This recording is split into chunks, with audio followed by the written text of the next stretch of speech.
Dunia ini penuh dengan berbagai macam kesibukan. Sejak dari petani yang turun ke ladang, pedagang yang berangkat ke pasar, pelajar yang menuju sekolah, sampai kepada pegawai yang berangkat ke kantor, seluruhnya tidak lain untuk mencari sesuatu yang bernama bahagia. Setiap orang menginginkan kebahagiaan, dan tidak seorang pun menginginkan kesengsaraan dalam kehidupan ini.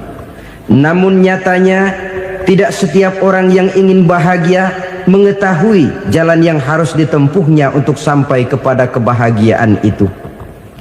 Maka pada kesempatan pertemuan kali ini saya ingin menyampaikan sebuah hadis dari junjungan kita baginda Nabi besar Muhammad sallallahu alaihi wasallam yang termuat dalam kitab Mukhtarul Ahadits An-Nabawiyah, di mana beliau bersabda, arba'un min sa'adatil mar'i. Ada 4 perkara yang merupakan tanda dari orang bahagia. Saya mau tanya, di antara saudara-saudara yang hadir di sini, apa ada yang kepengen jadi orang sengsara? Ya. Seluruhnya tentu ingin mendapatkan kebahagiaan. Maka menurut resep dari Nabi kita, tanda orang bahagia itu 4. Jadi kalau saudara ingin bahagia, harus mempunyai 4 perkara ini. Yang pertama, orang bahagia itu kata Nabi, darun wasi'un. Punya rumah biar bagus asal gede. Enak ngaturnya. Daripada sudah punya rumah kecil, adanya di pinggir kali, gubuk, kalau hujan bocor, miring lagi, kiamat. Loh, kalau gitu Islam materialis dong. Hadis ini boleh diartikan dengan makna hakiki, arti yang sebenarnya. Boleh diartikan dengan makna majazi, arti kiasan. Kalau dia diartikan dengan arti kias, maka yang dimaksud darun wasi'un ay qalbun wasi'un. Rumah yang luas tidak lain daripada hati yang lapang. Karena di situ kunci kebahagiaan yang sebenarnya.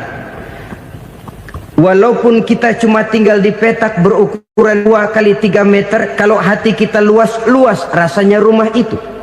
Tapi biar rumah kita halamannya saja puluhan ribu hektar, ada kolam renangnya, kamar tidurnya tidak lagi terhitung. Kalau hati yang menempati rumah itu sempit, maka akan terasa sempit jugalah rumah itu. Tempat bergantungnya tidak lain adalah hati. Marilah kita mencoba melihat berbagai pandangan orang tentang bahagia ini. Ada orang menyangka bahwa bahagia itu kalau dia mendapatkan harta yang sebanyak-banyaknya. Siapa yang banyak harta, dialah raja. Apa yang dia mau, seluruhnya bisa dibeli. Keamanannya, dia bisa menyewa petugas. Seluruh fasilitas untuk menyenangkan kehidupannya bisa dibeli. Pendeknya, hartalah segala-galanya dalam kehidupan. Sampai ada pepatah mengatakan, innad darahima fil amakini kulliha taksur rijala mahabatan wa jalala. Sesungguhnya harta, dinar, dirham, uang di mana-mana selalu bikin hebat orang yang memilikinya. Coba lihat, orang yang punya duit sama yang enggak punya duit, jangan gaya hidupnya, gaya jalannya aja lain. Wahia lisanun liman arada fasahatan, wahia silahun liman arada qitala. Uang adalah senjata yang paling ampuh bagi orang yang mau pergi perang, dan lidah yang paling fasih bagi orang yang mau bicara. Kalau bicara dengan lidah macet, cobalah bicara dengan harta, lancar. Sampai ada pepatah demikian, segalanya bisa diatur dengan harta. Maka di kalangan orang yang berpandangan semacam itu, seluruh kegiatan hidupnya hanya terfokus kepada bagaimana mengumpulkan harta yang sebanyak-banyaknya. Tidak peduli halal haram, tidak kenal sore pagi siang dan malam, tidak sempat sujud, jauh dari agama, jauh dari kehidupan yang bersifat ruhaniyah, jauh dari Allah dan sebagainya, sampai dalam Al-Quran dikelompokkan dalam kelompok yang dinamakan lumazah. Allazi jama'a malahu wa addadah yahsabu anna malahu akhladah. Mereka mengumpul-ngumpulkan harta sebanyak-banyaknya dan menyangka bahwa harta yang banyak itu dapat mengekalkan hidupnya, mengekalkan kekayaannya, mengekalkan kebahagiaannya. Saudara hadirin yang berbahagia, kalau pandangan hidup ini benar, artinya kalau harta memang merupakan satu-satunya hal yang dapat membuat orang bahagia, tentu di rumah mewah tidak akan pernah ada tangis derita. Tentu di satu tempat di mana fasilitas hidup serba menunjang tidak ada yang namanya penderitaan. Tapi suka dan duka, sedih dan gembira, senyum dan tawa adalah milik setiap orang, baik dia punya harta maupun dia tidak punya harta. Nyatalah bahwa harta semata-mata bukan merupakan jaminan bahwa orang akan bahagia, walaupun tanpa harta orang sulit untuk bahagia. Saya mau cerita, ada orang super kaya,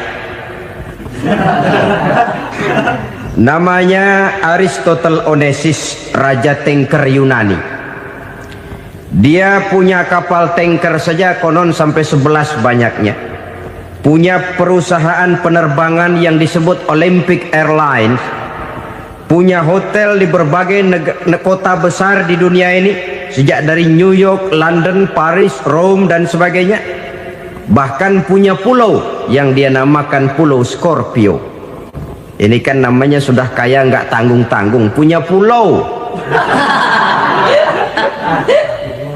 Nah, dia punya 2 orang anak, yang satu laki-laki namanya Alexander, yang satu perempuan namanya Maria Onesius. Seluruh harapannya tertumpah kepada anak lakinya Alexander ini, yang akan meneruskan usahanya, meneruskan kekayaannya, meneruskan dinastinya. Apa yang terjadi? Ternyata anak yang dia harapkan yang bernama Alexander ini mati muda dalam kecelakaan pada waktu dia olahraga. Apa olahraganya? Namanya olahraga anak orang kaya, golongan jet set. Olahraganya olahraga pesawat terbang. Jatuh, ya nggak kapungut, habis mati. Tinggal satu anak perempuannya, Maria Onesius. Tapi anak perempuan ini juga malah urakan. Terakhir dia pacaran, bahkan kemudian kawin sama orang Rusia. Rupanya Aristotle Onesius ini broken. Kekayaannya yang berlimpah ruah, perusahaannya yang begitu banyak, siapa yang akan meneruskan? Siapa yang akan menggantikan? Sampai kemudian dia mengurung diri di Pulau Scorpio dan mati di sana secara mengenaskan. Seorang multi jutawan, seorang yang super kaya, mati menyendiri di pulau sepi. Ibarat kata pepatah, anak ayam mati di lumbung. Bukan kekurangan makanan, keurugan makanan. Begitu kehidupan Aristotle Onesius. Dan banyak orang-orang yang sudah demikian kaya sampai dibingungkan oleh kekayaannya sendiri. Telusurilah kehidupan David Rockefeller misalnya, Henry Ford misalnya, Adnan Khashoggi misalnya. Multi jutawan yang kadang-kadang dibuat keder oleh kekayaannya sendiri. Pantas ketika Imam Ali ditawarkan orang, "Ya Ali, kalau kepadamu disuruh pilih ilmu atau harta, kau pilih mana?" Ya jelas pilih ilmu dong. Kenapa? Pertama, ilmu kalau kita berikan kepada orang lain tambah. Tapi harta kalau kita berikan kepada orang lain kurang. Saudara punya uang 10.000, dibagi orang 5.000, jelas uang saudara berkurang. Tapi saudara punya ilmu, diberikan kepada orang lain bisa, saudara pun makin mantap. Tidak lantas jadi bodoh karena ngajarin orang. Saudara bisa Fatihah lalu mengajarkan orang Fatihah, orang bisa, saudara pun makin hafal. Tidak lantas setelah diajarin orang ilmunya hilang. Begitu datang dia minta orang, tolong ajarin saya Fatihah, udah habis, nggak ada.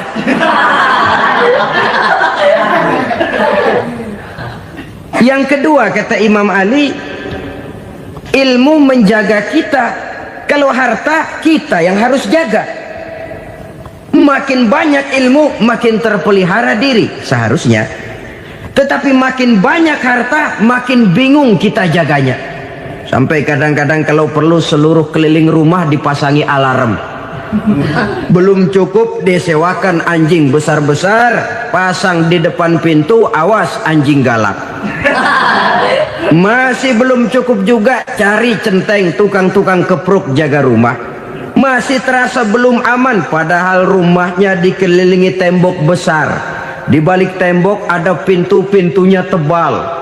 Di balik pintu itu terbuka masuk kamar, kamar pun ada pintunya, pintunya pun kuat. Masuk ke dalam kamar ada lemari, lemarinya pun pintunya kuat, dikunci, kuncinya pun kuat. Tapi terhadap seluruhnya yang timbul cuma sekedar was-was saja. Kesimpulannya sekali lagi, tanpa harta orang memang sulit untuk bahagia. Tapi harta semata-mata tidak merupakan jaminan orang akan bahagia. Dengan hati yang luas, itu modal utama untuk mencapai kebahagiaan hidup. Orang yang hatinya luas, saudara-saudara, punya hati yang lapang, melihat kenyataan hidup ini, dia bersyukur senantiasa kepada Allah.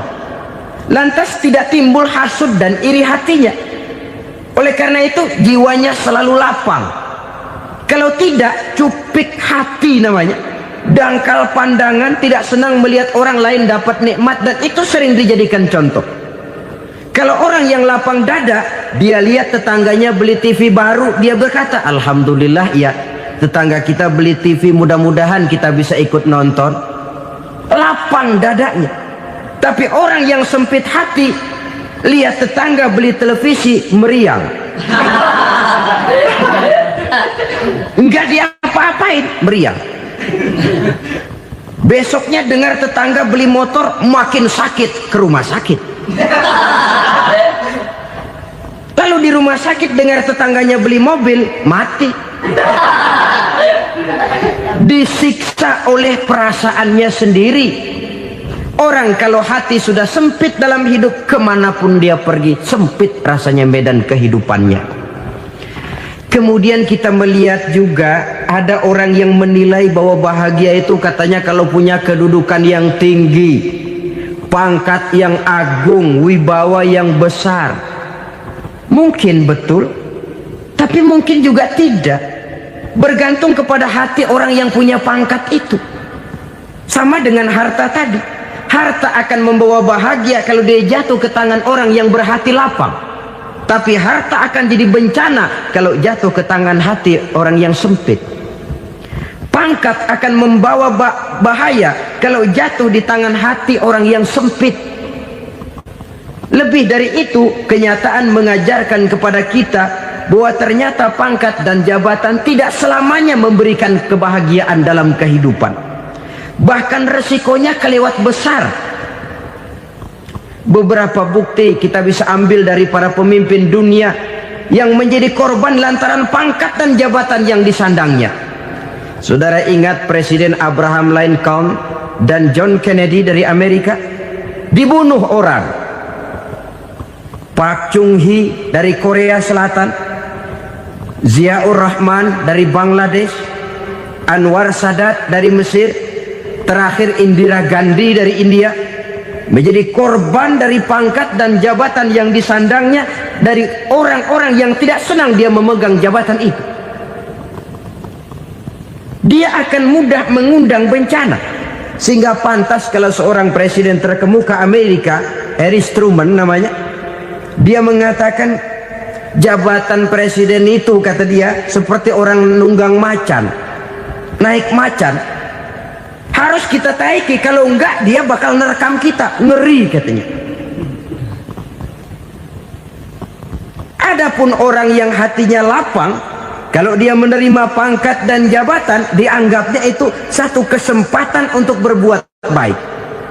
Tapi orang yang berhati sempit, menerima pangkat dan jabatan, bukan kadang-kadang menerima, malah berusaha setengah mati mencapai dengan segala cara.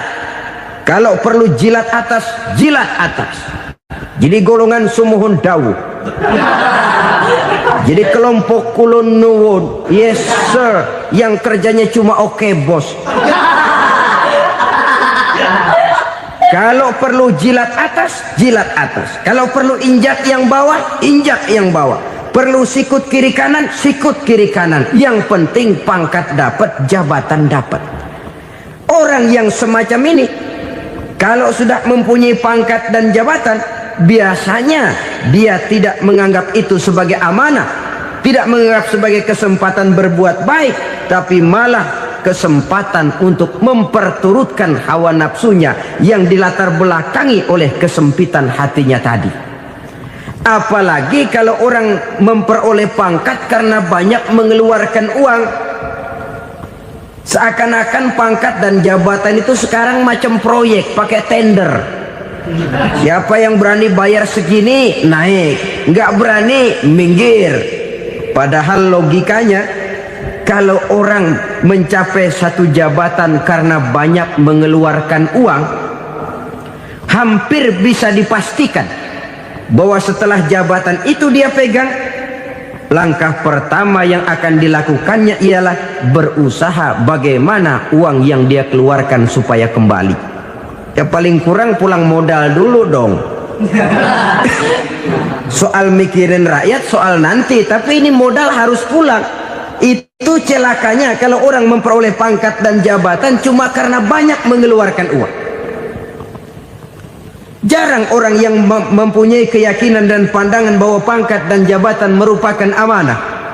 Jadi sekali lagi, pangkat dan jabatan mungkin saja membawa kebahagiaan kalau jatuh ke tangan orang yang berhati lapang. Tapi bisa jadi bencana kalau dia jatuh ke tangan orang yang mempunyai hati yang sempit. Dan lagi-lagi stresnya hati yang lapang. Lalu sebagian orang, saudara, ada yang berpandangan katanya bahagia itu kalau jadi orang terkenal, mempunyai popularitas, menjadi idola di kalangan remaja, di kalangan orang tua, di segala lapisan masyarakat. Padahal makin populer orang makin terikat dia.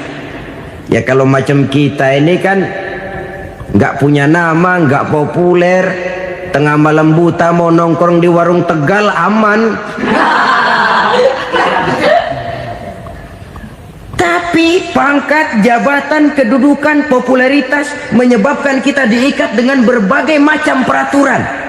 Cuma mandi sama ke WC saja yang nggak dikawal.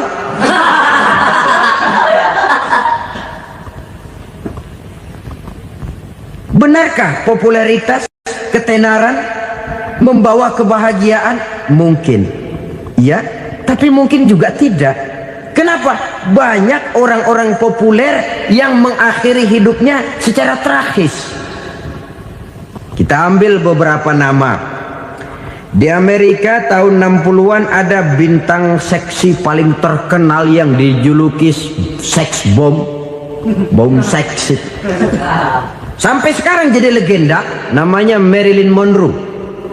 Singkatan doublenya itu inisialnya MM, Marilyn Monroe.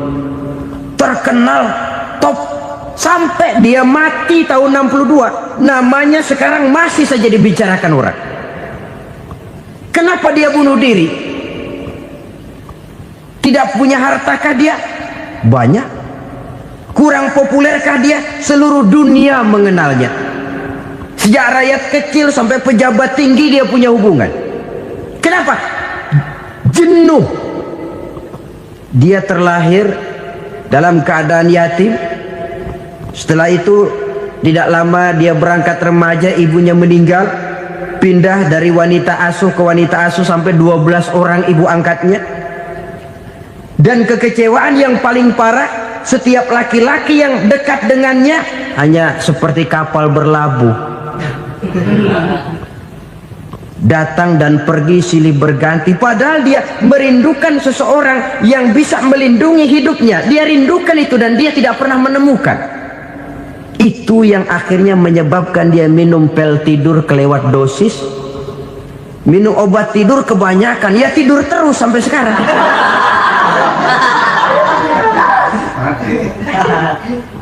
Dia mengakui, saya telah memiliki ketenaran, tapi saya tidak pernah hidup dalam ketenaran itu. Saya pandai main sandiwara, tapi saya ingin hidup dalam alam yang real sebagaimana umumnya orang.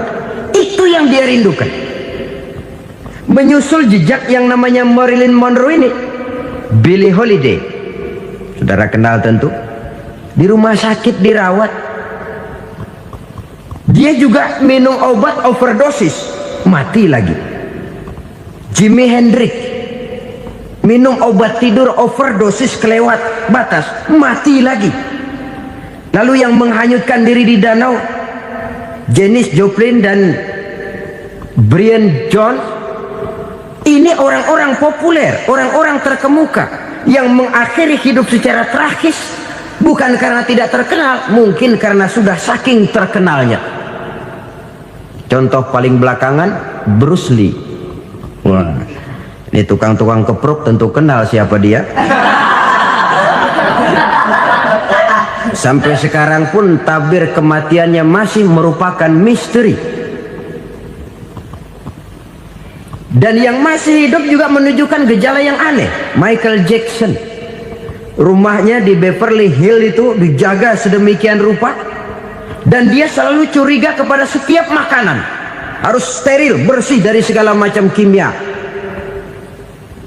Kemana dia pergi, itu tukang-tukang keprok sudah selalu menjaga dan mengawal, dan dia seakan takut menunjukkan mukanya yang asli.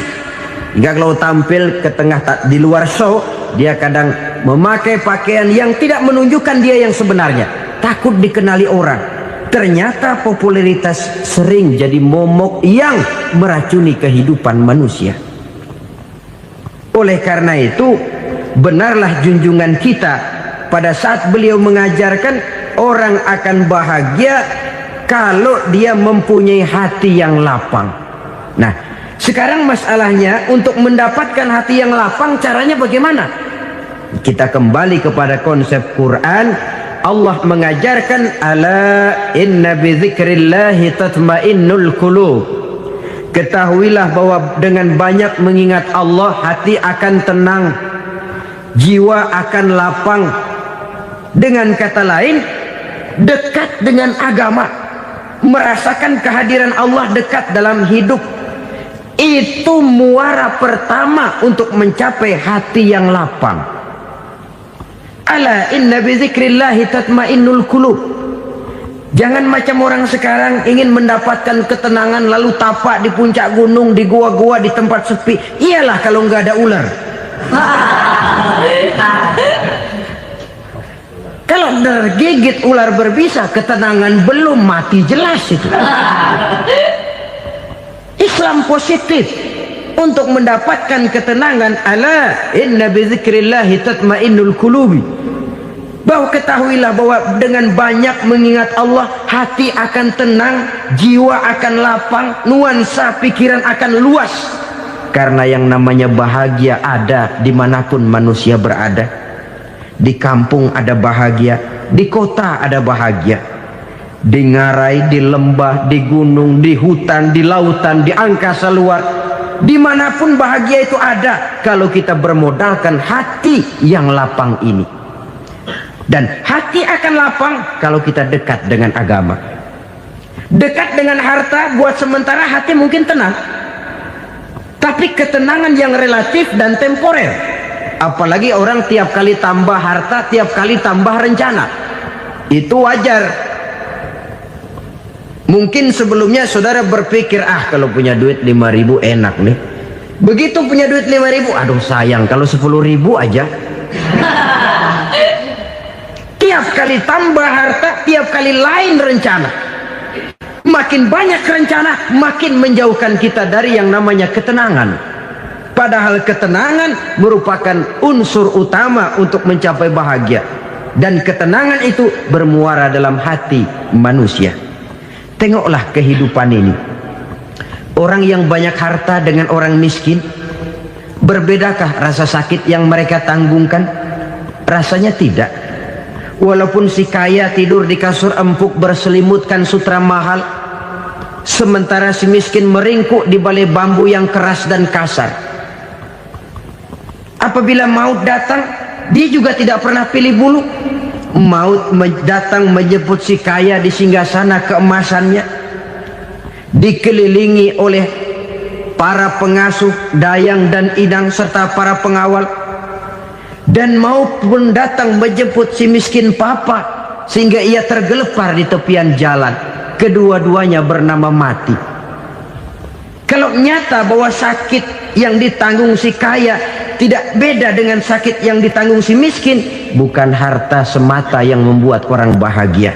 Hati yang tenang, jiwa yang lapang penuh kedamaian, karena banyak berzikir dan mengingat Allah, itu merupakan modal utama untuk mencapai sesuatu yang bernama bahagia.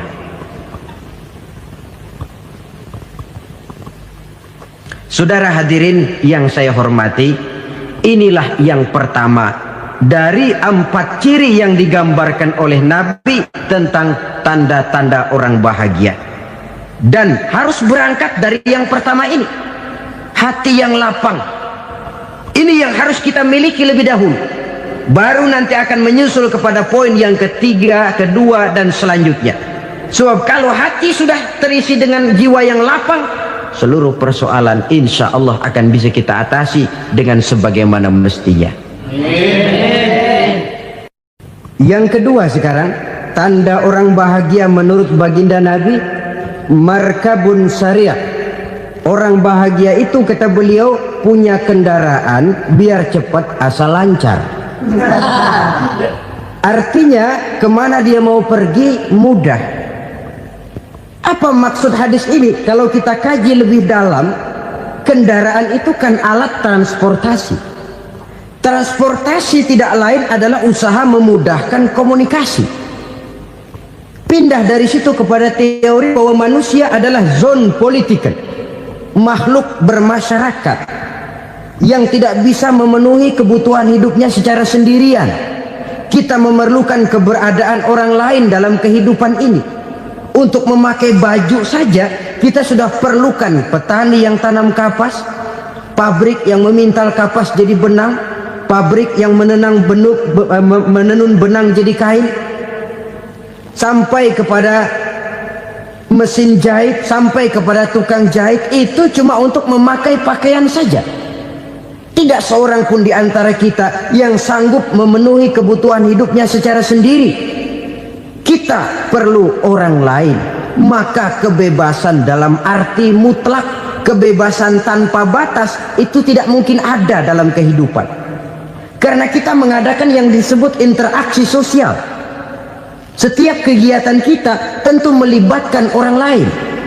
Menurut kita barangkali kita bebas jalan di jalan raya semaunya, tapi orang lain berkendaraan pun merasa bahwa ini ada juga jalan haknya, dan begitu selanjutnya. Oleh karena itu, maksud dari kendaraan yang cepat ini adalah khulata'uhu ma'as solihin. Lingkungan pergaulannya terdiri dari orang-orang soleh. Pergaulannya luas. Kemana dia pergi ada temannya. Kesulitannya ada tempat dia cerita. Dan kesulitan kalau sudah diceritakan kepada orang lain, taruh kata orang itu tidak bisa menolong, namun menceritakannya kepada orang yang kita percayai, kan paling kurang sudah mengurangi beban jiwa, mengurangi tanggungan batin, merasa masih ada tempat kita cerita. Maka lebih baik orang awam yang mau bergaul ketimbang orang setengah alim tapi ngunci pintu. Sebab nantinya akan timbul sikap picik, cupik pandangan, dan tidak luas menghadapi kenyataan dalam kehidupan ini. Namun yang harus kita garis bawahi, pergaulan memang mesti luas. Namun jangan sekali-kali lupa bahwa pergaulan sangat besar pengaruhnya dalam ikut membentuk kepribadian manusia. Sehari-hari bisa kita bilang, kalau kita dekat sama tukang minyak wangi, sekalipun nggak dibagi minyaknya, baunya tentu dapat. Betul? Tapi dekat sama tukang elas, walaupun nggak kena apinya, asapnya mesti kena.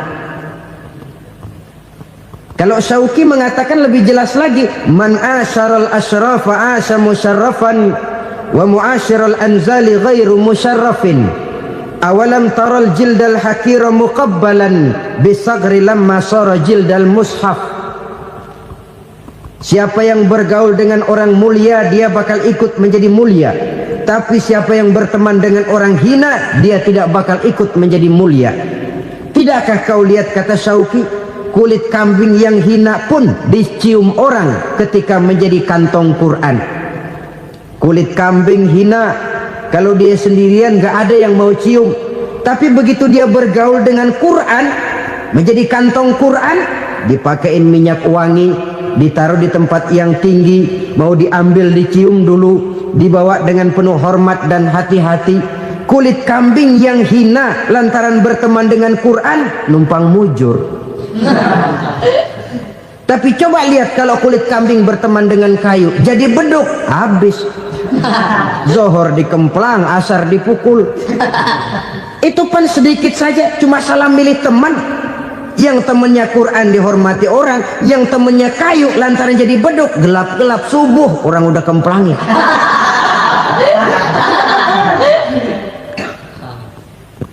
Maka terutama kepada adik-adik remaja yang masih mencari identitas diri, yang ibarat kaset masih kaset kosong, mudah diisi oleh apapun, pandai-pandailah memilih teman dalam bergaul.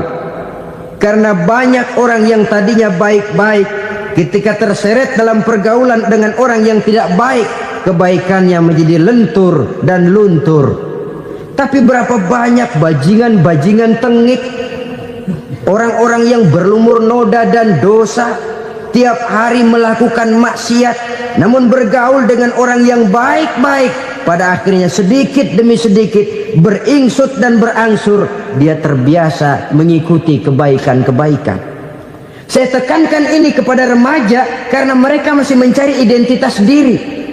Apa yang mereka lihat mereka mau, apa yang mereka dengar mereka ingin tahu. Coba lihat kehidupan remaja. Pulang nonton film Rambo, pengen jadi Rambo, gagah, maunya belekai melulu. Pulang nonton film Superman, pengen bisa terbang. Pulang nonton India, nyanyi melulu. Wajar, mereka masih mencari identitas diri. Saya ini sebenarnya siapa? Lingkungan, pergaulan akan membentuk itu. Karena itu pandai-pandailah bergaul, karena ia sangat besar pengaruhnya dalam ikut membentuk kepribadian manusia. Apalagi sifat yang jelek lebih cepat menularnya ketimbang sifat yang baik. Sifat yang baik, watak yang soleh itu lambat sekali untuk menular. Tapi yang tidak baik, kan prosesnya mah kalau remaja biasanya mula-mula dengar. Karena dengar lalu pengen tahu. Karena pengen tahu lalu ngeliatin. Begitu ngeliatin kan pengen nyobain. Setelah nyobain ketagihan. Nah, ini prosesnya. Yang namanya ganja, morfin, narkotik, awalnya kan begitu. Mula-mula dengar, katanya kalau sudah fly to the sky, sudah melayang ke langit, katanya disitulah puncak kebahagiaan. Mulanya cuma dengar. Karena dengar pengen tahu. Karena pengen tahu lalu ngeliat, kumpul sama orang yang suka ngeganja. Setelah ngeliat, nah pengen ngerasain. Begitu ngerasain enak juga, ketagihan. Kalau sudah ketagihan jadi penyakit kronis, bisa merembet kepada yang lain. Iya, kalau orang tuanya mampu untuk beli morfin, beli ganja. Kalau tidak kan pikirannya ngayap, jemuran siapa ya gue sabet. Timbullah perbuatan-perbuatan negatif yang bermula dari salah pergaulan. Apalagi buat adik-adik remaja yang tinggal di kota-kota besar, yang pengaruh budaya, pengaruh kesenian, pengaruh struktur kehidupan yang nampak makin individualistis, di mana persaingan tajam, tensi ekonomi tinggi, orang mudah mengalami stres. Pandai-pandailah dalam bergaul, sekali lagi, karena ia sangat besar pengaruhnya dalam ikut membentuk kepribadian manusia. Orang bahagia punya kendaraan yang cepat, artinya punya pergaulan yang luas, dan lingkungan pergaulannya terdiri dari orang-orang yang soleh. Kemana dia pergi, ada teman. Kesulitannya, ada tempat dia cerita. Tapi kalau sudah menyendiri, hidup sendiri, kesulitan dipikiri sendiri, bisa mati belum waktunya. Tidak ada tempat berbagi rasa, tidak ada tempat bercerita, tidak ada tempat mengurangi beban dalam kehidupan. Pantas betul kalau Islam sangat menggalakkan dan menganjurkan orang kalau sudah sampai waktunya itu untuk melangsungkan nikah. Kata Nabi, ya ma'syaras syabab man istata'a minkumul ba'at falyatazawwaj. Hai para pemuda, kalau sudah mampu memberi nafkah, kawinlah, nikahlah kamu. Kenapa? Sudah ada teman hidup, tempat berbagi rasa. Kesulitan kalau ada tempat cerita akan lebih ringan ketimbang kita telan sendiri, walaupun bobot kesulitannya sama beratnya. Saudara-saudara kaum muslimin rahimakumullah, inilah ciri yang kedua, punya kendaraan biar cepat asal lancar. Kemana kita mau pergi gampang. Dengan kata lain, setelah hati yang luas, pergaulan yang luas. Dua. Yang ketiga sekarang, tanda orang bahagia itu menurut Nabi, misbahun mudhi'un, punya lampu yang terang. Oh, itu enggak problem. Sekarang sudah zamannya listrik masuk desa, Pak. Lampu sudah terang semua. Betul, kalau itu yang dimaksud. Tapi tidak cuma itu. Karena lampu yang dimaksud di sini, lampu yang akan menerangi seluruh perjalanan hidup.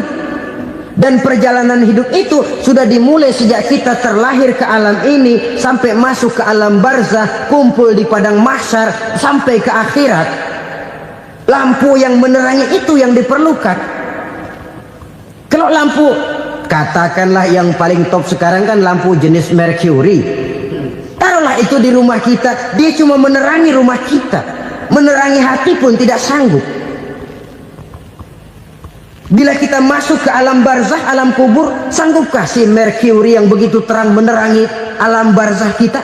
Tidak sanggup lagi. Sanggupkah lampu yang ratusan watt, bahkan puluhan ribu watt menerangi kehidupan di padang mahsyar? Tidak akan sanggup lagi.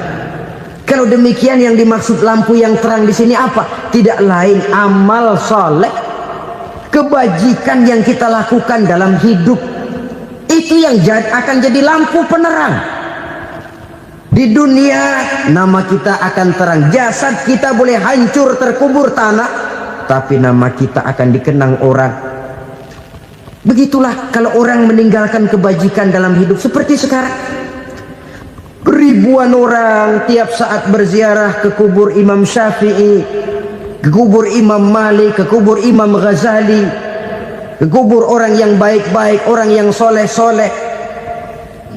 Kebajikannya yang ditinggalkan, yang mengukir namanya dengan tinta emas, sehingga saudara sudah terbaring di alam kubur. Orang lewat, Allah, ini kuburannya Fulan bin Fulan, dulu ini kebaikannya Masya Allah, saya ikut merasakan. Mari kita mampir sebentar, kita Fatihah, mohon disampaikan Allah pahalanya kepada almarhum. Al-Fatihah. Itu kalau orang baik-baik. Lalu saudara tanya, Pak, orang mati dikirimin Fatihah apa nyampe pahalanya? Saya jawab, kalau saudara nggak percaya, mati dulu dah. Nanti saya Fatihain, tungguin di sana. Umpama nggak sampai, balik lagi kemari.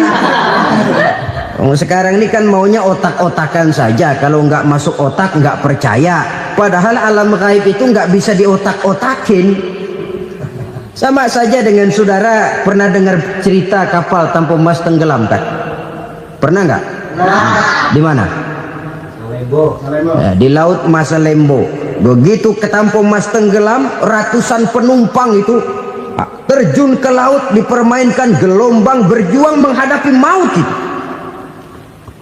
Orang lagi timbul tenggelam di lautan, dihantam ombak, kita tengokin pakai helikopter. Pak, lagi timbul tenggelam ya? Iya, tolongin. Jangan khawatir Pak, nih saya kirim intan Pak, harganya 10 juta. Kira-kira orang yang timbul tenggelam di laut seneng nggak? Tidak. Kan mahal toh intan 10 juta. Kenapa dia nggak senang? Karena intan 10 juta dalam kondisi seperti itu tidak sanggup menyelamatkan dia. Dia akan girang kalau dikirimin ban mobil bekas, dikirimin papan terentang atau bambu. Intan yang 10 juta dia nggak girang, ban mobil bekas yang 1000 perak tuh pegang, itu yang dia girang betul. Inilah sebabnya Nabi berkata, mal mayyitu fi qabrihi illa kal ghariqil mutaghawwis. Orang yang meninggal di alam kuburnya seperti orang timbul tenggelam di lautan. Yantaziru da'watan min ahli, menunggu doa dari keluarganya yang masih hidup. Duh, bapak saya sudah meninggal, saya sayang benar sama dia. Kirimin kulkas ke kuburannya Itu sama saja dengan tadi orang tenggelam di lautan dikirimi intan yang harganya 10 juta, tidak sampai. Begitulah kalau kebajikan yang kita tinggalkan dalam hidup, sudah mati pun kubur kita masih diziarahi orang. Tapi kalau jahat yang kita tinggalkan, boro-boro lah orang mau doa lewat dekat kuburan kita juga serem. Tuh bajingan no, dulu mati dipendem di situ tuh. Jangan lewat situ, ntar kesurupan, jangan. Lewat saja orang ngeri. Konon lagi membacakan Fatihah dan mengirimkan doa. Hidup pada hakikatnya adalah kesempatan untuk berbuat baik. Maka sekali kesempatan itu diberikan, manfaatkan dengan sebaiknya. Sebab kesempatan kedua tidak akan pernah ada. Kesempatan berbuat baik di sini, di akhirat sudah pembalasan namanya. Sekali kesempatan itu dicabut, dia tidak akan pernah dikembalikan lagi. Kata Iqbal, hidup tidak mundur ke belakang, Bung. Berhenti diinjak orang, mundur hancur. Tidak ada kata mundur dalam hidup ini. Berhenti diinjak orang, mundur kecebur. Tidak ada kata lain, harus maju dalam kehidupan dalam artian yang positif. Hidup adalah kesempatan untuk mengumpulkan kebajikan yang sebanyak-banyaknya. Di situ nilai daripada manusia. Sekarang ini memang nggak kelihatan kok, orang yang banyak pahala sama yang banyak dosa nggak kelihatan kok. Barangkali kalau habis bikin dosa palanya pada benjol, mungkin orang takut sama dosa. Tapi sekarang sama saja, orang yang banyak dosa dengan yang nggak banyak dosa jalan bareng dari belakang, sama, nggak kelihatan beda. Tapi ada waktunya di mana pahala memegang peranan, di mana dosa diperlihatkan. Sama saja kalau kita bawa mobil siang, lampu kan nggak begitu berfungsi. Apa lalu bilang, alah ini lampu berat-beratin, copot-copotin aja dah. Tidak perlu begitu. Kenapa? Pada suatu saat malam senja akan datang. Bila matahari terbenam, senja pun datang, gelap mulai merayap, disitulah baru terasa perlunya lampu. Pahala begitu. Sekarang orang yang nggak ada pahalanya nggak kelihatan dalam kehidupan. Tapi pada suatu saat senja kehidupan akan datang. Ajal merenggut nyawa, malam merayap, dan hidup mulai diliputi kegelapan di alam barzah. Dikala itu kalau nggak punya lampu, alangkah malangnya kita. Sebab amal yang baik, kata Nabi, di alam barzah itu akan diciptakan menjadi perempuan yang cantik menemani kita. Amal yang jahat akan menjadi orang yang paling jelek nemenin kita. Sudah di tempat gelap yang nemenin jelek.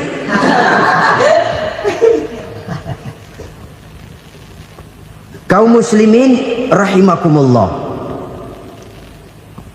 Kalau demikian masalahnya, tergantunglah kita pandai memanfaatkan waktu. Al-waktu kasayf, waktu itu cepat sekali. Yang namanya waktu itu tahu-tahu. Tahu-tahu udah tahun 87. Tahu-tahu udah begitu. Tahu-tahu yang kemarin anak-anak, sekarang udah pada punya anak. Tahu-tahu saja itu. Begitu cepat waktu berlalu. Kalau tidaklah pandai kita memanfaatkannya, akan rugi kita. Nabi bersabda, "Man kana yaumuhu khairun min amsihi fahuwa rabih." Barang siapa yang hari ini lebih baik daripada hari kemarin, itu orang untung. Hari ini lebih baik daripada kemarin. Bulan ini lebih baik dari bulan kemarin. Tahun ini lebih baik dari tahun kemarin. Itu orang yang beruntung. Tahun kemarin sembahyangnya maghrib doang, sekarang udah tambah isya. Tahun kemarin cuman Idul Fitri aja ngancem bener, sekarang udah tambah Jumat, lalu tambah lagi maghrib, tambah lagi isya, dan selanjutnya. Hari ini lebih baik daripada kemarin, itu orang yang beruntung. Wa man kana yaumuhu mislu amsihi fahuwa khasir. Lalu barang siapa yang hari ini sama saja dengan hari kemarin, itu orang rugi. Hari ini sama dengan kemarin, rugi itu. Bulan ini begitu, bulan kemarin begitu, tahun ini begitu, tahun lalu juga begitu. Rugi itu orang. Rugi apa? Rugi umur. Umur tambah, amalan gak pernah tambah. Dan saya pikir lebih merupakan azab ketimbang nikmat kalau orang dikasih panjang umur cuma untuk numpuk dosa. Mending mana? Panjang umur banyak dosa sama pendek umur dikit dosa? Mending mana? Mending mana?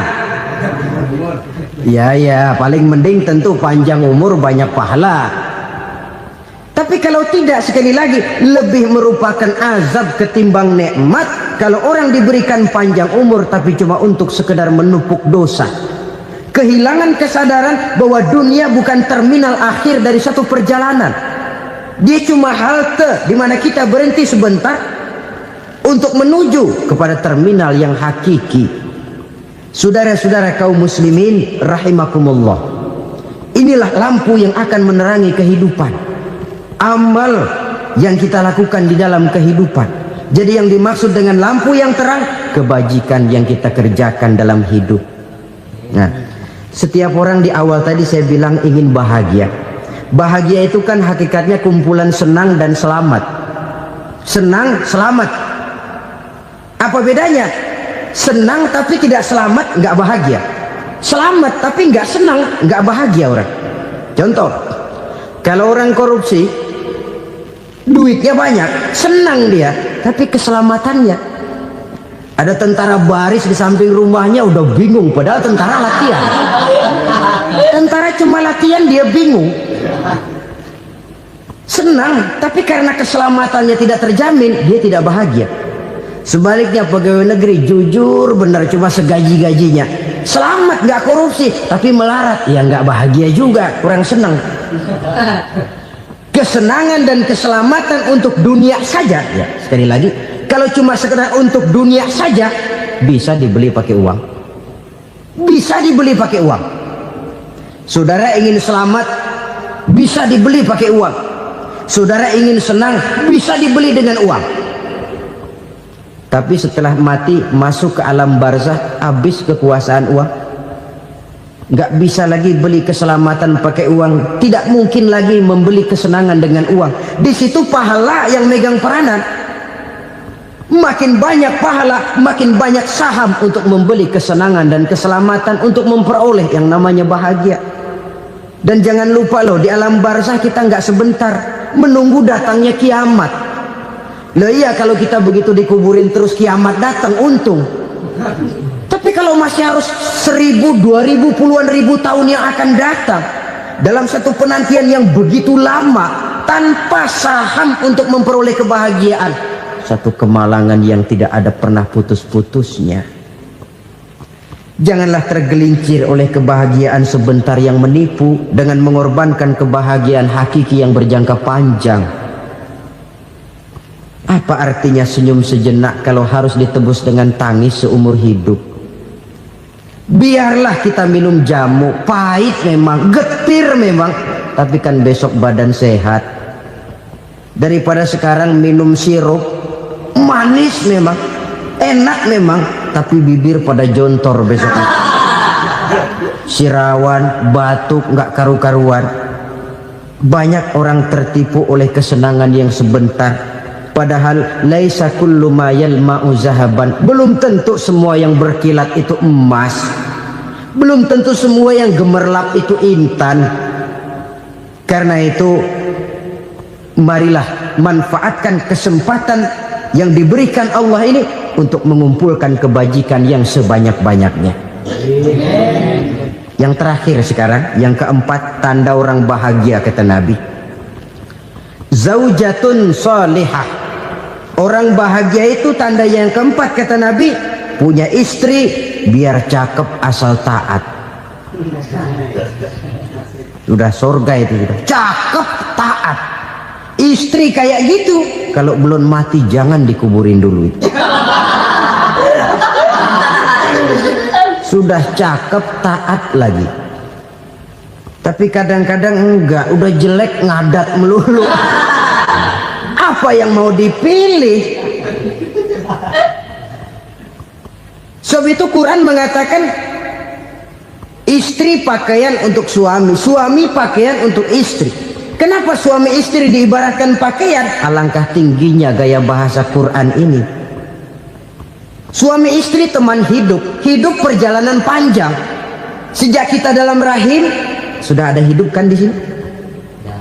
Sampai ke alam dunia, masuk ke alam barzah, kumpul di padang mahsyar, sampai menuju akhirat, itu perjalanan hidup. Carilah istri atau suami teman hidup yang membawa manfaat tidak hanya kehidupan di dunia ini, sampai di alam barzah, sampai di padang mahsyar.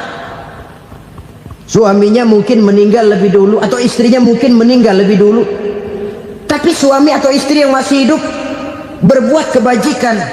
Suami saya meninggal, ada hartanya, saya sedekahkan, niat pahala untuk almarhum suami saya. Ini teman hidup, tidak dibatasi dan tidak bisa dipisahkan oleh maut sekalipun. Zohirnya mungkin pisah, badannya mungkin pisah, tapi hatinya, jiwanya, kebersamaannya dalam menghadapi kehidupan. Karena itu saudara-saudara, bahasa Quran indah. Suami istri diibaratkan seperti pakaian. Apa fungsi pakaian? Pertama, pakaian jadi kebanggaan.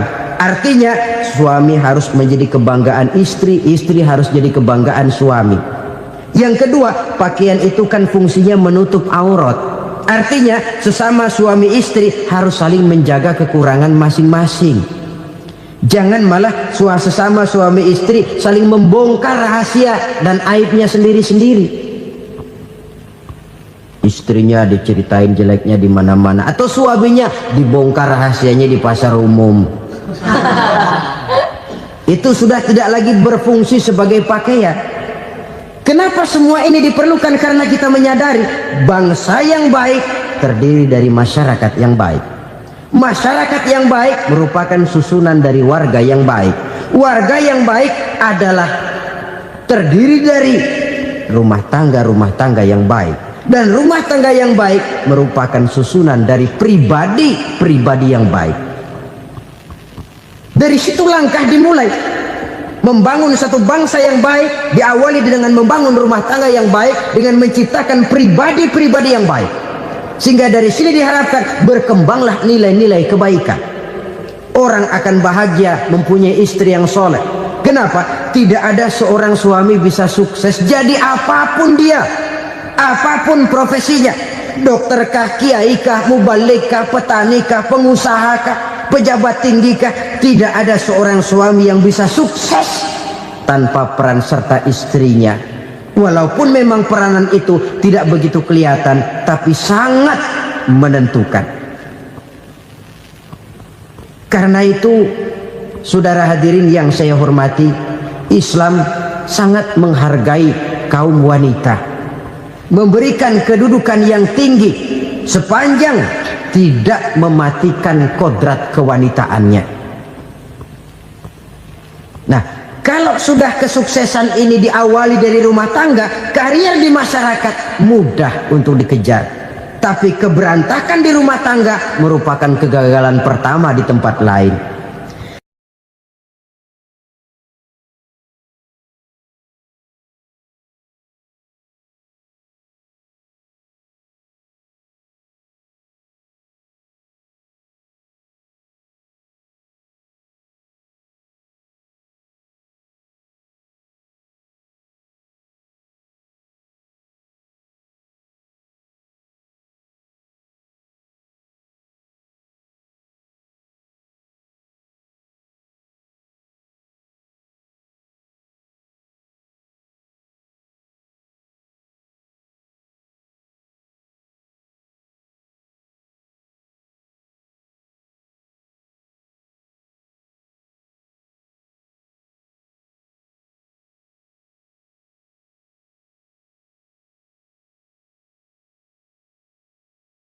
Sesungguhnya harta, dinar, dirham, uang di mana-mana selalu bikin hebat orang yang memilikinya. Coba lihat, orang yang punya duit sama yang enggak punya duit, jangan gaya hidupnya, gaya jalannya aja lain. Wahia lisanun liman arada fasahatan, wahia silahun liman arada qitala. Uang adalah senjata yang paling ampuh bagi orang yang mau pergi.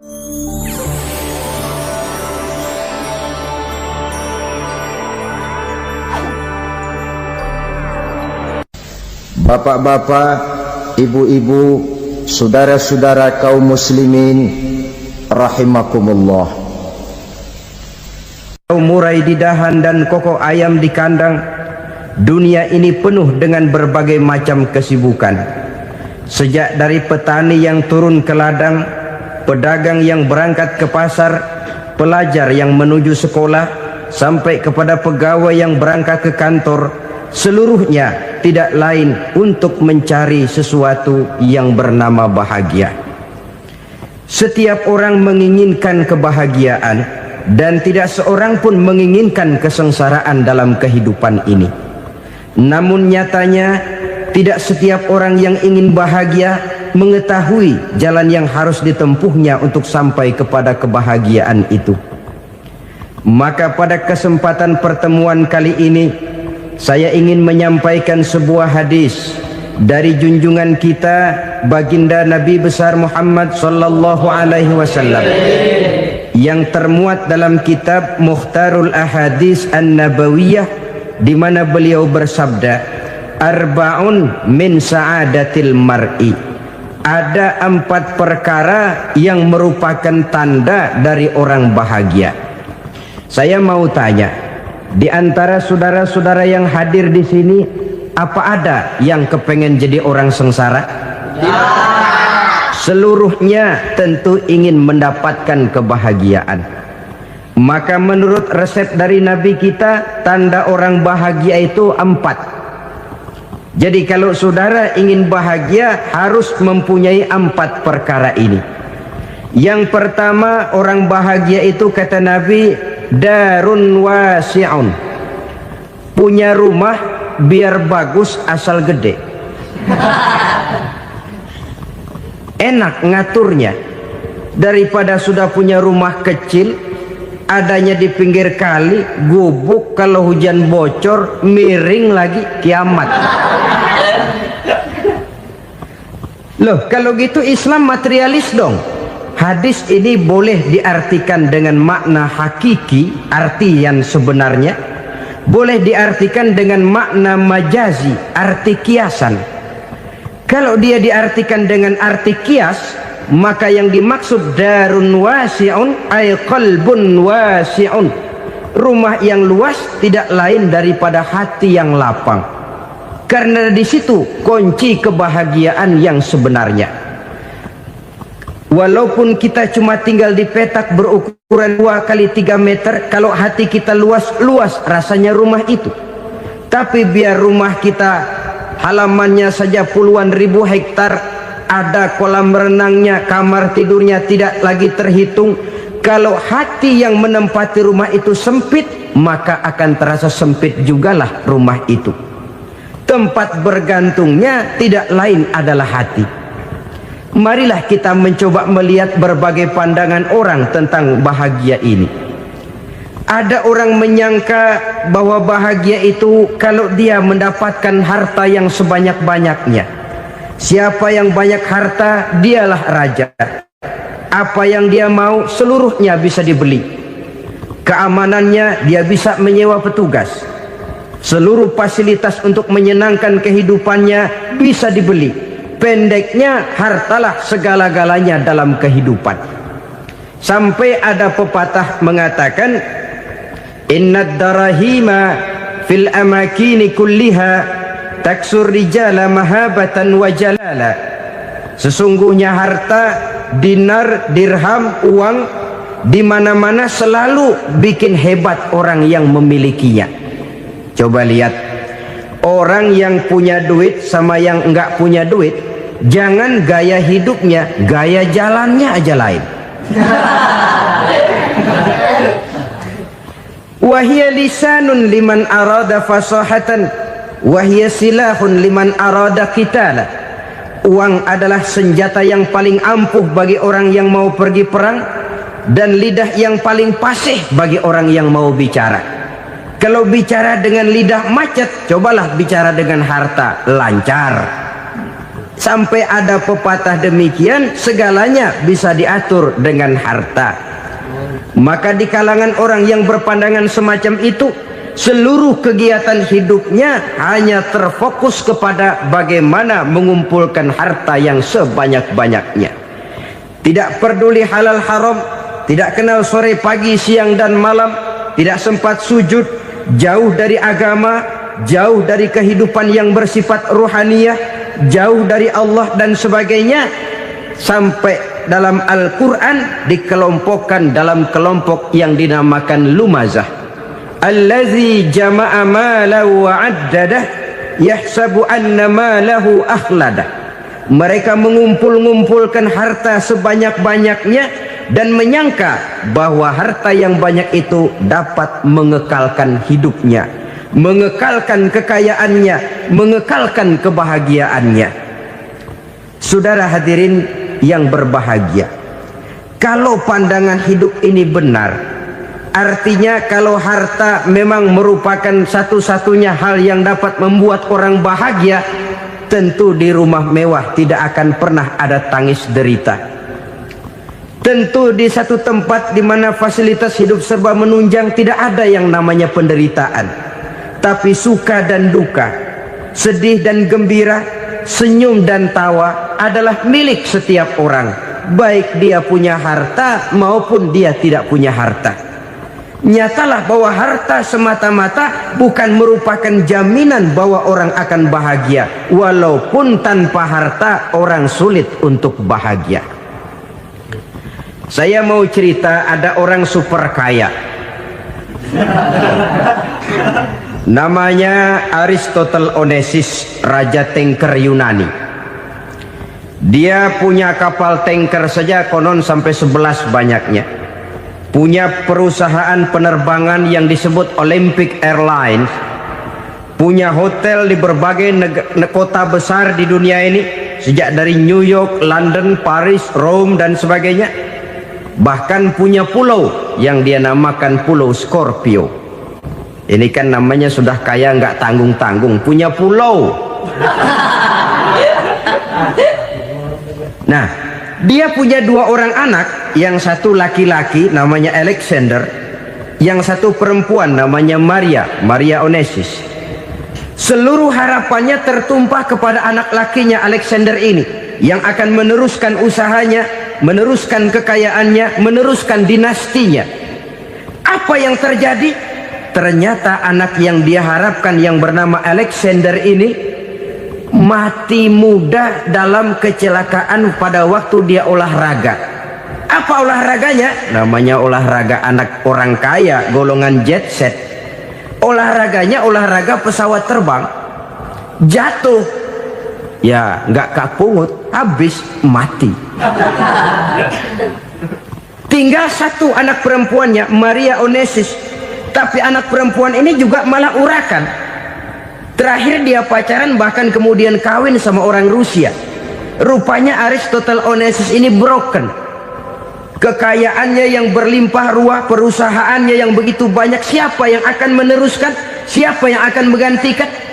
Sampai kemudian dia mengurung diri di Pulau Scorpio dan mati di sana secara mengenaskan. Seorang multi jutawan, seorang yang super kaya, mati menyendiri di pulau sepi. Ibarat kata pepatah, anak ayam mati di lumbung. Bukan kekurangan makanan, keurugan makanan. Begitu kehidupan Aristotle Onesimus. Dan banyak orang-orang yang sudah demikian kaya sampai dibingungkan oleh kekayaannya sendiri. Telusurilah kehidupan David Rockefeller misalnya, Henry Ford misalnya, Adnan Khashoggi misalnya. multi jutawan yang kadang-kadang dibuat keder oleh kekayaannya sendiri. Pantas ketika Imam Ali ditawarkan orang, "Ya Ali, kalau kepadamu disuruh pilih ilmu atau harta, kau pilih mana?" Ya jelas pilih ilmu dong. Kenapa? Pertama, ilmu kalau kita berikan kepada orang lain tambah, tapi harta kalau kita berikan kepada orang lain kurang. Saudara punya uang 10.000, dibagi orang 5.000, jelas uang saudara berkurang. Tapi saudara punya ilmu diberikan kepada orang lain bisa, saudara pun makin mantap. Tidak lantas jadi bodoh karena ngajarin orang. Saudara bisa Fatihah lalu mengajarkan orang Fatihah, orang bisa, saudara pun makin hafal. Tidak lantas setelah diajarin orang ilmunya hilang. Begitu datang dia minta orang, "Tolong ajarin saya Fatihah," udah habis, nggak ada.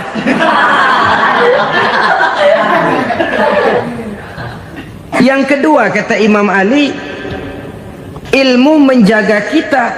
Kalau harta kita yang harus jaga. Makin banyak ilmu makin terpelihara diri seharusnya. Tetapi makin banyak harta makin bingung kita jaganya. Sampai kadang-kadang kalau perlu seluruh keliling rumah dipasangi alarm. Belum cukup disewakan anjing besar-besar, pasang di depan pintu, awas anjing galak. Masih belum cukup juga, cari centeng tukang-tukang kepruk jaga rumah. Masih terasa belum aman, padahal rumahnya dikelilingi tembok besar. Di balik tembok ada pintu-pintunya tebal. Di balik pintu itu terbuka masuk kamar, kamar pun ada pintunya pun kuat. Masuk ke dalam kamar ada lemari, lemarinya pun pintunya kuat, dikunci, kuncinya pun kuat. Tapi tahap seluruhnya yang timbul cuma sekedar was-was saja. Kesimpulannya sekali lagi, tanpa harta orang memang sulit untuk bahagia. Tapi harta semata-mata tidak merupakan jaminan orang akan bahagia. Dengan hati yang luas, itu modal utama untuk mencapai kebahagiaan hidup. Orang yang hatinya luas, saudara-saudara, punya hati yang lapang, melihat kenyataan hidup ini, dia bersyukur senantiasa kepada Allah. Lantas tidak timbul hasud dan iri hatinya. Oleh karena itu jiwanya selalu lapang. Kalau tidak, cupik hati namanya, dangkal pandangan, tidak senang melihat orang lain dapat nikmat, dan itu sering dijadikan contoh. Kalau orang yang lapang dada, dia lihat tetangganya beli TV baru, dia berkata, "Alhamdulillah ya, tetangga kita beli TV, mudah-mudahan kita bisa ikut nonton." Lapang dadanya. Tapi orang yang sempit hati, lihat tetangga beli televisi, meriang. Enggak diapa-apain, meriang. Besoknya dengar tetangga beli motor, makin sakit, ke rumah sakit. Lalu di rumah sakit dengar tetangganya beli mobil, mati. Disiksa oleh perasaannya sendiri. Orang kalau hati sudah sempit dalam hidup, kemanapun dia pergi, sempit rasanya medan kehidupannya. Kemudian kita melihat juga ada orang yang menilai bahwa bahagia itu katanya kalau punya kedudukan yang tinggi, pangkat yang agung, wibawa yang besar. Mungkin betul, tapi mungkin juga tidak. Bergantung kepada hati orang yang punya pangkat itu. Sama dengan harta tadi.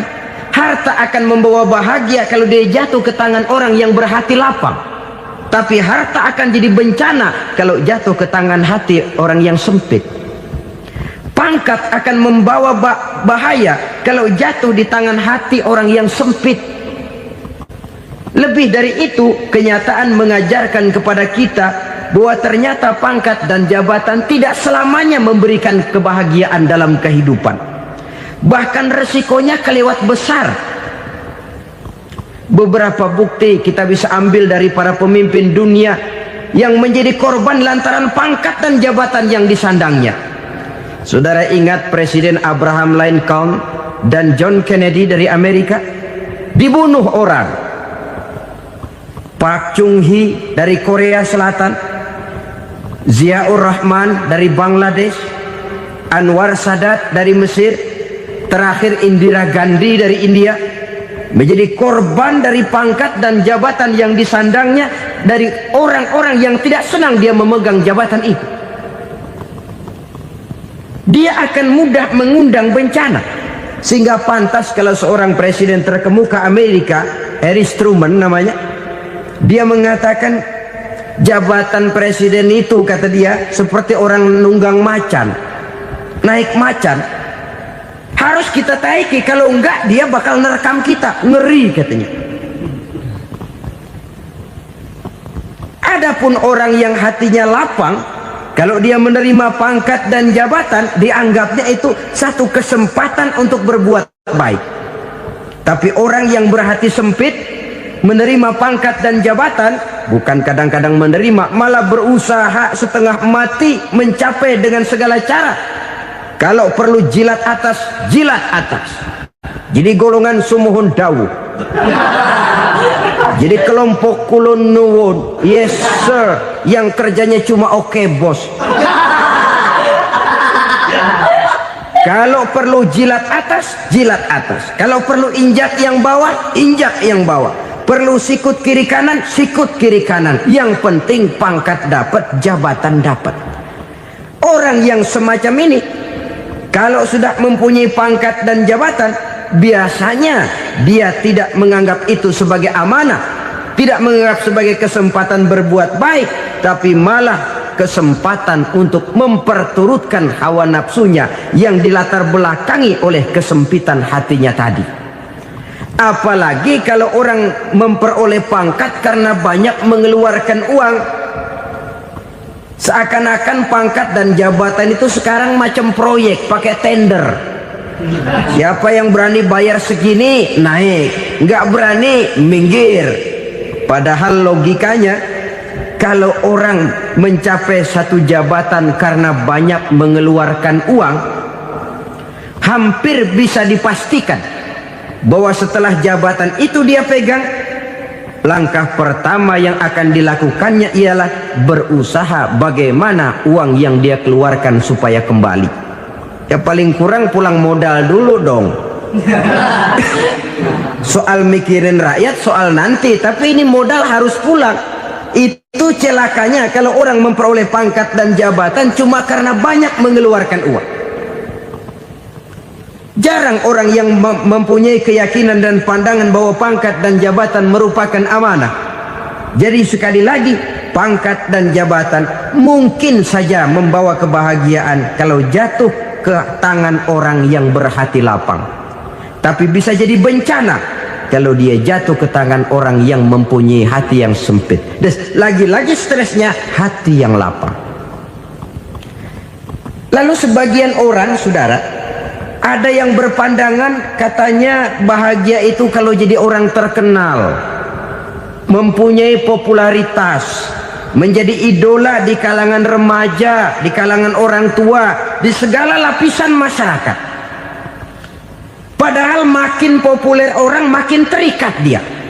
Ya kalau macam kita ini kan nggak punya nama, nggak populer, tengah malam buta mau nongkrong di warung Tegal aman. Tapi pangkat, jabatan, kedudukan, popularitas menyebabkan kita diikat dengan berbagai macam peraturan. Cuma mandi sama ke WC saja yang nggak dikawal.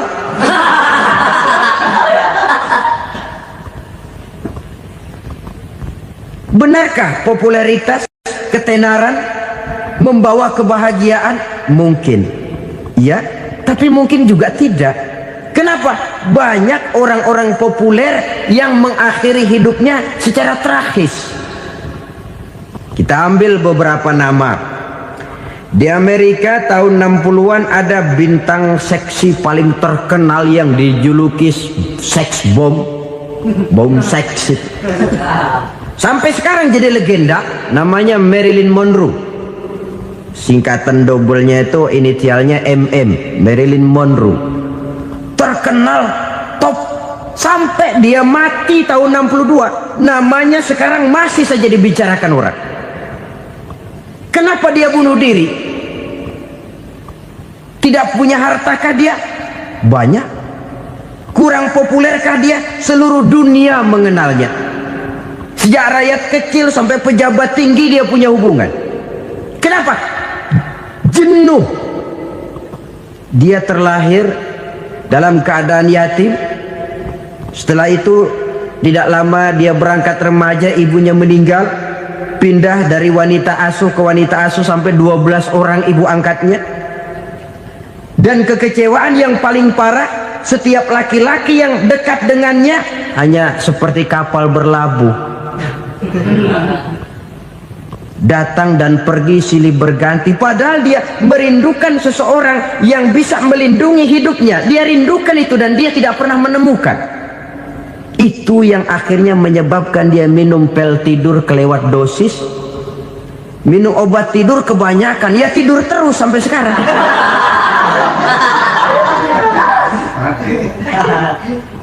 Dia mengakui, saya telah memiliki ketenaran, tapi saya tidak pernah hidup dalam ketenaran itu.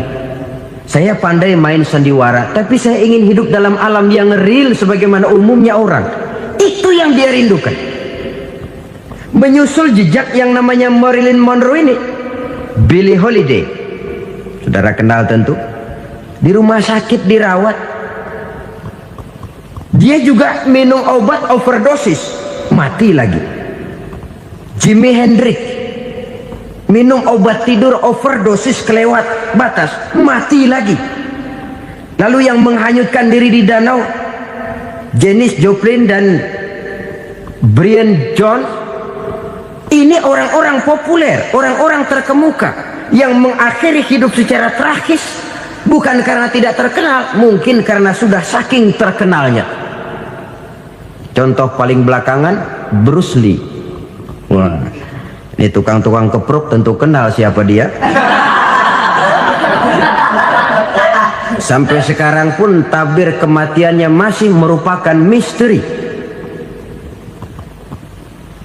Dan yang masih hidup juga menunjukkan gejala yang aneh. Michael Jackson, rumahnya di Beverly Hills itu dijaga sedemikian rupa, dan dia selalu curiga kepada setiap makanan harus steril, bersih dari segala macam kimia. Kemana dia pergi, itu tukang-tukang kepruk sudah selalu menjaga dan mengawal, dan dia seakan takut menunjukkan mukanya yang asli. Hingga kalau tampil ke tengah di luar show, dia kadang memakai pakaian yang tidak menunjukkan dia yang sebenarnya, takut dikenali orang. Ternyata popularitas sering jadi momok yang meracuni kehidupan manusia. Oleh karena itu, benarlah junjungan kita pada saat beliau mengajarkan orang akan bahagia kalau dia mempunyai hati yang lapang. Nah, sekarang masalahnya untuk mendapatkan hati yang lapang, caranya bagaimana? Kita kembali kepada konsep Quran. Allah mengajarkan, ala inna bidzikrillahi tatmainnul qulub. Ketahuilah bahwa dengan banyak mengingat Allah, hati akan tenang, jiwa akan lapang. Dengan kata lain, dekat dengan agama, merasakan kehadiran Allah dekat dalam hidup. Itu muara pertama untuk mencapai hati yang lapang. Ala inna bizikrillahi tatmainnul qulub. Jangan macam orang sekarang ingin mendapatkan ketenangan lalu tapak di puncak gunung, di gua-gua, di tempat sepi. Iyalah kalau nggak ada ular. Kalau tergigit ular berbisa, ketenangan belum, mati jelas itu. Islam positif untuk mendapatkan ketenangan. Ala inna bizikrillahi tatmainnul qulubi. Bahwa ketahuilah bahwa dengan banyak mengingat Allah, hati akan tenang, jiwa akan lapang, nuansa pikiran akan luas. Karena yang namanya bahagia ada dimanapun manusia berada. Di kampung ada bahagia, di kota ada bahagia, di ngarai, di lembah, di gunung, di hutan, di lautan, di angkasa luar, dimanapun bahagia itu ada kalau kita bermodalkan hati yang lapang ini. Dan hati akan lapang kalau kita dekat dengan agama. Dekat dengan harta buat sementara hati mungkin tenang, tapi ketenangan yang relatif dan temporer. Apalagi orang tiap kali tambah harta, tiap kali tambah rencana, itu wajar. Mungkin sebelumnya saudara berpikir, kalau punya duit 5.000 enak nih. Begitu punya duit 5.000, aduh sayang kalau 10.000 aja. Tiap kali tambah harta, tiap kali lain rencana. Makin banyak rencana, makin menjauhkan kita dari yang namanya ketenangan. Padahal ketenangan merupakan unsur utama untuk mencapai bahagia. Dan ketenangan itu bermuara dalam hati manusia. Tengoklah kehidupan ini. Orang yang banyak harta dengan orang miskin, berbedakah rasa sakit yang mereka tanggungkan? Rasanya tidak. Walaupun si kaya tidur di kasur empuk berselimutkan sutra mahal, sementara si miskin meringkuk di balai bambu yang keras dan kasar. Apabila maut datang, dia juga tidak pernah pilih bulu. Maut datang menjemput si kaya di singgasana keemasannya, dikelilingi oleh para pengasuh, dayang dan idang serta para pengawal. Dan maut pun datang menjemput si miskin papa, sehingga ia tergelepar di tepian jalan. Kedua-duanya bernama mati. Kalau nyata bahwa sakit yang ditanggung si kaya tidak beda dengan sakit yang ditanggung si miskin, bukan harta semata yang membuat orang bahagia. Hati yang tenang, jiwa yang lapang penuh kedamaian karena banyak berzikir dan mengingat Allah, itu merupakan modal utama untuk mencapai sesuatu yang bernama bahagia.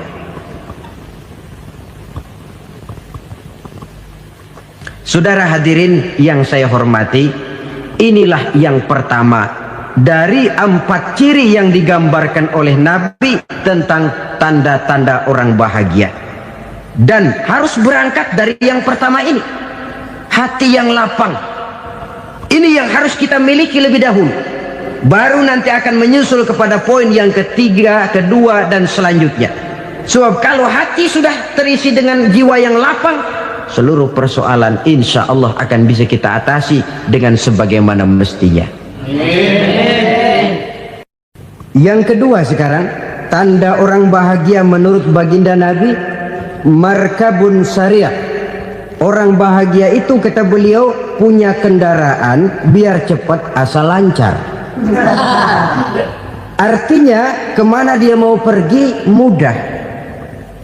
Apa maksud hadis ini? Kalau kita kaji lebih dalam, kendaraan itu kan alat transportasi. Transportasi tidak lain adalah usaha memudahkan komunikasi. Pindah dari situ kepada teori bahwa manusia adalah zon political, makhluk bermasyarakat yang tidak bisa memenuhi kebutuhan hidupnya secara sendirian. Kita memerlukan keberadaan orang lain dalam kehidupan ini. Untuk memakai baju saja kita sudah perlukan petani yang tanam kapas, pabrik yang memintal kapas jadi benang, pabrik yang menenun benang jadi kain, sampai kepada mesin jahit, sampai kepada tukang jahit. Itu cuma untuk memakai pakaian saja. Tidak seorang pun di antara kita yang sanggup memenuhi kebutuhan hidupnya secara sendiri. Kita perlu orang lain. Maka kebebasan dalam arti mutlak, kebebasan tanpa batas, itu tidak mungkin ada dalam kehidupan. Karena kita mengadakan yang disebut interaksi sosial. Setiap kegiatan kita tentu melibatkan orang lain. Menurut kita barangkali kita bebas jalan di jalan raya semaunya, tapi orang lain berkendaraan pun merasa bahwa ini ada juga jalan haknya, dan begitu selanjutnya. Oleh karena itu, maksud dari kendaraan yang cepat ini adalah khulata'uhu ma'as solihin. Lingkungan pergaulannya terdiri dari orang-orang soleh. Pergaulannya luas. Kemana dia pergi ada temannya. Kesulitannya ada tempat dia cerita. Dan kesulitan kalau sudah diceritakan kepada orang lain, taruh kata orang itu tidak bisa menolong, namun menceritakannya kepada orang yang kita percayai, kan paling kurang sudah mengurangi beban jiwa. mengurangi tanggungan batin, merasa masih ada tempat kita cerita. Maka lebih baik orang awam yang mau bergaul ketimbang orang setengah alim tapi ngunci pintu. Sebab nantinya akan timbul sikap picik, cupik pandangan, dan tidak luas menghadapi kenyataan dalam kehidupan ini. Namun yang harus kita garis bawahi, pergaulan memang mesti luas. Namun jangan sekali-kali lupa bahwa pergaulan sangat besar pengaruhnya dalam ikut membentuk kepribadian manusia. Sehari-hari bisa kita bilang, kalau kita dekat sama tukang minyak wangi, sekalipun nggak dibagi minyaknya, baunya tentu dapat. Betul? Tapi dekat sama tukang elas, walaupun nggak kena apinya, asapnya mesti kena. Kalau Syauqi mengatakan lebih jelas lagi, man asyaral asyrafa asa musyarrafan wa muasyiral anzali ghairu musyarrafin. Awalam taral jildal hakira muqabbalan bisagri lamma sara jildal mushaf. Siapa yang bergaul dengan orang mulia, dia bakal ikut menjadi mulia. Tapi siapa yang berteman dengan orang hina, dia tidak bakal ikut menjadi mulia. Tidakkah kau lihat, kata Syauqi, kulit kambing yang hina pun dicium orang ketika menjadi kantong Quran. Kulit kambing hina, kalau dia sendirian gak ada yang mau cium. Tapi begitu dia bergaul dengan Quran, menjadi kantong Quran, dipakein minyak wangi, ditaruh di tempat yang tinggi, mau diambil dicium dulu, dibawa dengan penuh hormat dan hati-hati. Kulit kambing yang hina lantaran berteman dengan Quran, numpang mujur. Tapi coba lihat kalau kulit kambing berteman dengan kayu, jadi beduk, habis. Zohor dikemplang, asar dipukul. Itu pun sedikit saja, cuma salah milih teman. Yang temennya Quran dihormati orang, yang temennya kayu lantaran jadi beduk, gelap-gelap subuh orang udah kemplangin.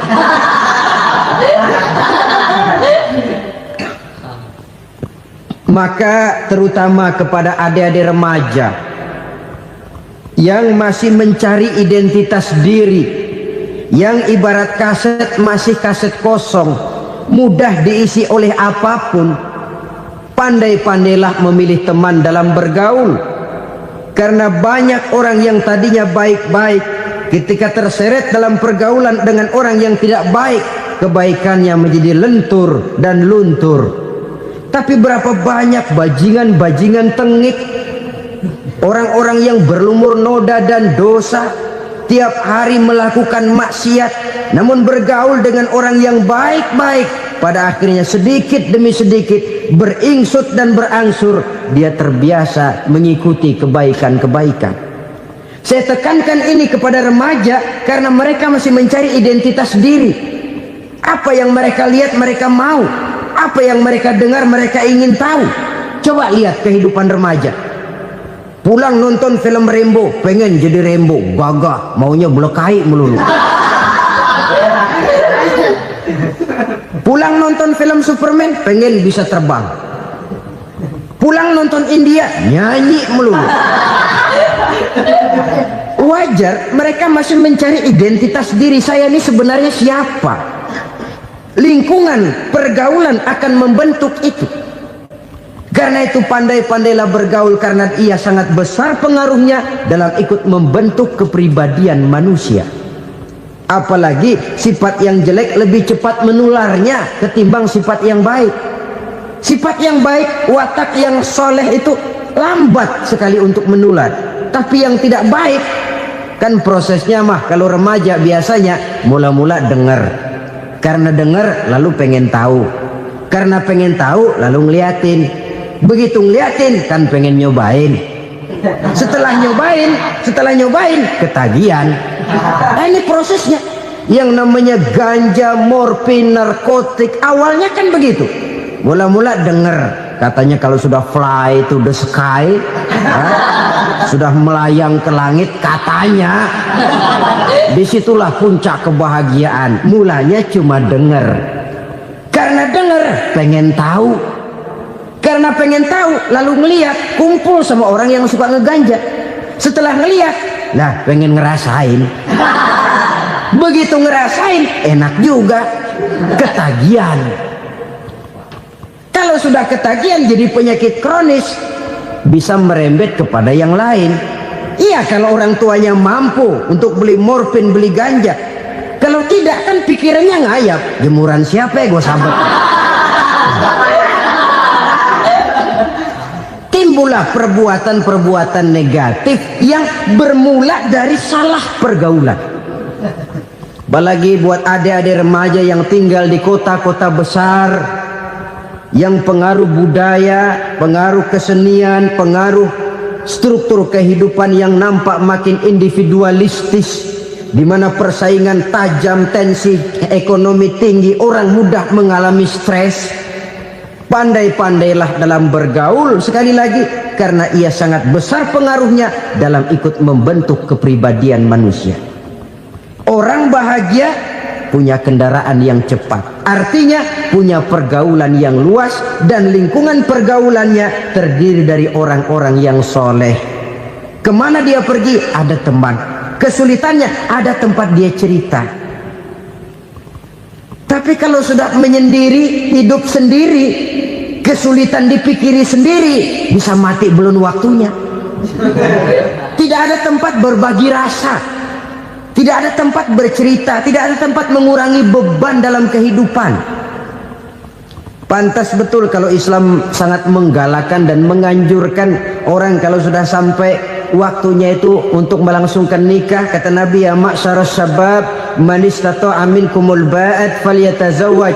Hai para pemuda, kalau sudah mampu memberi nafkah, kawinlah, nikahlah kamu. Kenapa? Sudah ada teman hidup, tempat berbagi rasa. Kesulitan kalau ada tempat cerita akan lebih ringan ketimbang kita telan sendiri, walaupun bobot kesulitannya sama beratnya. Saudara-saudara kaum muslimin rahimakumullah, inilah ciri yang kedua, punya kendaraan biar cepat asal lancar. Kemana kita mau pergi gampang. Dengan kata lain, setelah hati yang luas, pergaulan yang luas. Dua. Yang ketiga sekarang, tanda orang bahagia itu menurut Nabi, misbahun mudhi'un, punya lampu yang terang. Oh, itu enggak problem. Sekarang sudah zamannya listrik masuk desa, Pak. Lampu sudah terang semua. Betul, kalau itu yang dimaksud. Tapi tidak cuma itu. Karena lampu yang dimaksud di sini, lampu yang akan menerangi seluruh perjalanan hidup. Dan perjalanan hidup itu sudah dimulai sejak kita terlahir ke alam ini, sampai masuk ke alam barzah, kumpul di padang mahsyar, sampai ke akhirat. Lampu yang menerangi itu yang diperlukan. Kalau lampu, katakanlah yang paling top sekarang kan lampu jenis Mercury. Taruhlah itu di rumah kita, dia cuma menerangi rumah kita, menerangi hati pun tidak sanggup. Bila kita masuk ke alam barzah, alam kubur, sanggupkah si Mercury yang begitu terang menerangi alam barzah kita? Tidak sanggup lagi. Sanggupkah lampu yang ratusan watt, bahkan puluhan ribu watt menerangi kehidupan di padang mahsyar? Tidak akan sanggup lagi. Kalau demikian, yang dimaksud lampu yang terang di sini apa? Tidak lain amal soleh, kebajikan yang kita lakukan dalam hidup. Itu yang akan jadi lampu penerang. Di dunia nama kita akan terang, jasad kita boleh hancur terkubur tanah, tapi nama kita akan dikenang orang. Begitulah kalau orang meninggalkan kebajikan dalam hidup seperti sekarang.